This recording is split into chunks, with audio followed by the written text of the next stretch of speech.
Welcome back. SP અને BSP મહાગઠબંધન press conference યોજવામાં આવી। અખિલેશ યાદવ અને માયાવતી સાથે પ્રહાર પણ કર્યા અને કહ્યું છે સાથે જ કે ગેસ્ટ હાઉસ કાંડ બાદ યુપીનું રાજકારણ ફરી બદલાઈ શકે છે।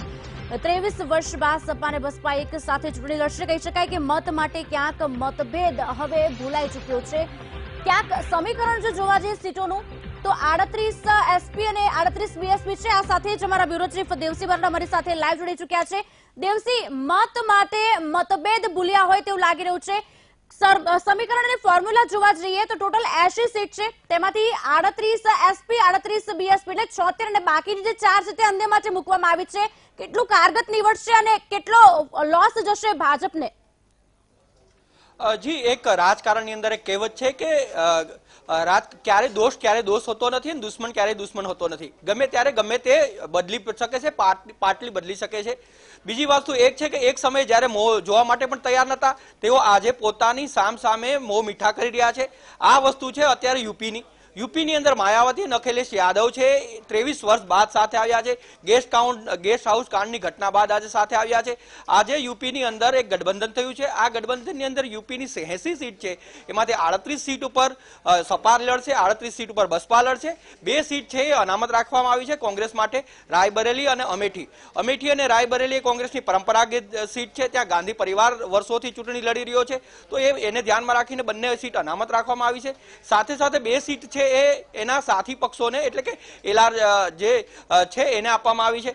કહેવાનો મતલબ એ છે કે હવેના રાજકારણની અંદર જે ભાજપ પ્રકારનું બુલડોઝર ફરી વળ્યું અને જે ગઈ લોકસભાની ચૂંટણીની અંદર 80 માંથી 70 સીટ જ્યારે ભાજપે મેળવી ત્યારે સપા અને બસપાને પોતાની જે છે પોતાના અસ્તિત્વનો સવાલ ખડો થયો। 2019ની ચૂંટણી અત્યારે આવી રહી છે ત્યારે બંને વચ્ચે અસ્તિત્વની લડાઈ માટે મતભેદો ભૂલીને બંને સાથે આવ્યા છે અને સાથે સાથે ગેસ્ટ હાઉસ કાંડ પણ અત્યારે ખોરંભે ગેસ્ટ હાઉસ કાંડ પણ ભૂલાઈ ચૂક્યું છે। ગેસ્ટ હાઉસ કાંડનું આ શું કામ થયું એની વાત હું તમને એક વાતમાં કહીશ કે 23 વર્ષ બાદ તેઓ સાથે આવી રહ્યા છે। 23 વર્ષ પહેલા મુલાયમસિંહ યાદવ અને કાંસીરામ, મુલાયમસિંહ યાદવ એટલે સપાના સુપ્રીમો અને કાંસીરામ એટલે કે બસપાના સુપ્રીમો, બંને જાની દુશ્મન હતા। પરંતુ 1990 ની અંદર જ્યારે યુપીની અંદર હિન્દુત્વનું મોજું ફરી વળ્યું હતું, રામ મંદિર બનાવવા માટેની એક પ્રકારની લોકજવાળ ઉભો થયો હતો, ભાજપ છે સત્તાના કેન્દ્ર સ્થાને હતું એટલે કે નજીકમાં ભાજપ આવી જશે એવી સંભાવનાઓ હતી। એ સમયે સપા અને બસપાએ સાથે મળીને યુપીની ગાદી બચાવવા માટે ગઠબંધન રચ્યું હતું અને એ પહેલું ગઠબંધન કહી શકાય જે તે સમયે સપા અને બસપાનું। અને ત્યારબાદ તેઓ સત્તા પર આવ્યા હતા, ગઠબંધન સરકાર સત્તા પર આવી હતી। 1993માં પહેલી વાર આ સરકાર બની એટલે કે બસપા અને સપાનું ગઠબંધન બન્યું।